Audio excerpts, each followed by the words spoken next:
We spread out all over the place, tossing our cardboard squares and counting the blades of grass. Peter, however, was flinging his square like a frisbee, even though Mr. Terupt had warned us that it wasn't a toy and to be careful throwing it. Maybe if things had turned out differently that day, they would have turned out differently in the end, too. I think what happened on the soccer field just set us up for disaster later on. So Peter was being his typical sneaky self, flinging his square and counting here and there. But as soon as he spotted Alexia bent over her square, he wound up and sailed a beauty in her direction. It was a perfect delivery, dollar word, that tattooed, dollar word, her fanny. Ow! She screeched. Like, what the heck? What happened? Mr. Terup instantly twisted, dollar word, around. Like, someone just hit me right in my tushy with their square, Alexia cried. The old buttocks again, huh? Mr. Terup said. Are you okay? Yes, Alexia said.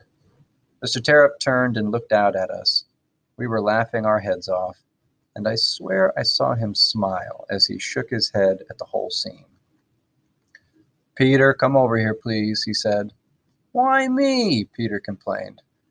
Because we all know how much you like the buttocks area, don't we? Classic Mr. Terup. Instead of blowing up, he was funny about it, but in a serious way. He sat Peter out for the rest of the activity and had a talk with him. Peter didn't pretend to be innocent, but like I said, I think this set us up for later. The whole thing seemed funny. No one got hurt. Peter sat out. That was it.